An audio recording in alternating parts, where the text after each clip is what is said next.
ಸ್ನೇಹಿತರೆ, ಇಂದಿನ ಸದ್ವಿಚಾರ ನೀವು ಕೊಡುವಂತಹ ಗಿಫ್ಟ್. ಸ್ನೇಹಿತರಿಬ್ರು ಬಾಲ್ಯದ ಸ್ನೇಹಿತರು. ಬಹಳಷ್ಟು ವರ್ಷಗಳಾದ ಮೇಲೆ ಬಾಲ್ಯದ ಸ್ನೇಹಿತರೊಬ್ಬ ಮನೆಗೆ ಬರ್ತಾನೆ. ಮನೆಗೆ ಬಂದಾಗ ಇವನಲ್ಲಿರ್ತಕ್ಕಂತಹ ಕುದುರೆ ಅವನಿಗೆ ಇಷ್ಟ ಆಗಿ ಹೋಗುತ್ತೆ. ಬಹಳ ಚೆನ್ನಾಗಿದೆ ಕಣೋ, ನಿನ್ ಮಾತೆಲ್ಲ ಕೇಳುತ್ತೆ ಅಂತ ಹೇಳಿ. ಹೌದಾ, ಸ್ನೇಹ ಅಲ್ಲ, ಗಾಢ ಸ್ನೇಹ, ನೀನೇ ತಗೊಂಡೋಗದ್ನ ಅಂತ ಹೇಳಿ ಗಿಫ್ಟ್ ಆಗಿ ಕೊಟ್ಬಿಡ್ತಾನೆ ಒಬ್ಬ ಸ್ನೇಹಿತ.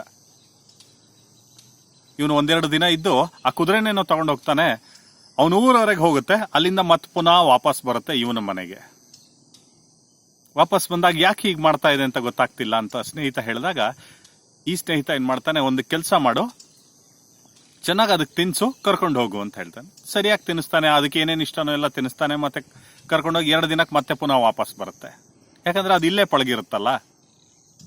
ಈಗ ಸ್ನೇಹಿತ ಹೇಳ್ತಾನೆ, ನೀನು 2 ದಿನ ಇಲ್ಲೇ ಇರು, ಅದಕ್ಕೆ ಟ್ರೈನ್ ಮಾಡು, ನಿನ್ನ ಜೊತೆನೇ ಇರೋ ತರ ಮಾಡ್ಕೊ, ಆಮೇಲೆ ನಿನ್ ಜೊತೆ ಕರ್ಕೊಂಡು ಹೋಗು ಅಂತ. 2 ದಿನ ಅದ್ರ ಜೊತೆನೇ ಇದ್ದು ಅದರ ಹವ್ಯಾಸವನ್ನೆಲ್ಲ ನೋಡ್ಕೊಂಡು ಅದಕ್ಕೆ ಏನೇನ್ ಬೇಕೋ ಅದನ್ನ ಕೊಟ್ಕೊಂಡು ಅದ್ರ ಜೊತೆನೇ ಇದ್ದು ಆಮೇಲೆ ಕರ್ಕೊಂಡು ಹೋದಾಗ ಅದು ಅವನ ಮನೇಲಿ ಆರಾಮಾಗಿರುತ್ತೆ. ಈ ಮೊದಲನೇ ಸ್ನೇಹಿತನ ಹೆಂಡತಿ ಕೇಳ್ತಾರೆ, ನೀವು ಗಿಫ್ಟ್ ಏನೋ ಕೊಟ್ರಿ, ಗಿಫ್ಟ್ ಕೊಟ್ಟಿದ್ರ ಜೊತೆ ಅವ್ನ 2 ದಿನ ಇಲ್ಲೇ ಇಟ್ಕೊಂಡು ಇನ್ನೊಮ್ಮೆ ಬಂದಾಗ ಅವನನ್ನ ಟ್ರೈನ್ ಮಾಡ್ಲಿಕ್ಕೆ ಇದಕ್ಕೆಲ್ಲ ನಿಮ್ ಟೈಮು, ಗಿಫ್ಟಿನ ಜೊತೆ ನಿಮ್ ಟೈಮು ಕೊಡಬೇಕಾಯ್ತಲ್ಲ ಅಂತ. ಆಗ ಈ ಸ್ನೇಹಿತ ಹೇಳೋ ಮಾತು ಚೆನ್ನಾಗಿದೆ ಕೇಳಿ. ಒಂದು, ನಾವು ಗಿಫ್ಟ್ ಕೊಡೋದು ದೊಡ್ಡದಲ್ಲ, ಗಿಫ್ಟ್ ಕೊಟ್ಮೇಲೆ ಅವರಿಗೆ ಉಪಯೋಗ ಆಗೋ ತರ ಇರಬೇಕು. ನಾವೇನಾದ್ರೂ ಗಿಫ್ಟ್ ಕೊಡ್ತೇವೆ ಅಂದ್ರೆ ನಾವ್ ಯಾರಿಗೆ ಕೊಡ್ತಾ ಇದ್ದೇವೆ ಅವರಿಗೆ ಉಪಯೋಗ ಆಗೋ ತರ ಇರಬೇಕು. 2ನೇದು,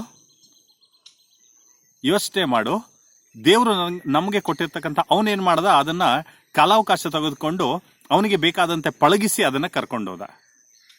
ದೇವರು ನಮಗೊಂದು ದೊಡ್ಡ ಗಿಫ್ಟ್ ಕೊಟ್ಟಿದ್ದಾನೆ. ಏನು ಅಂದ್ರೆ ನಮ್ಮ ಬುದ್ಧಿಮಟ್ಟ. ನಾವೇ ಓನ್ ಆಗಿ ಥಿಂಕ್ ಮಾಡಿ ಏನಾದ್ರೂ ಮಾಡಬಹುದು.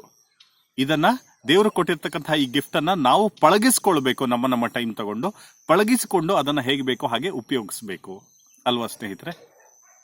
ಯೋಚನೆ ಮಾಡೋಣ ಇದ್ರ ಬಗ್ಗೆ. ನಾಳೆ ಭೇಟಿಯಾಗೋಣ.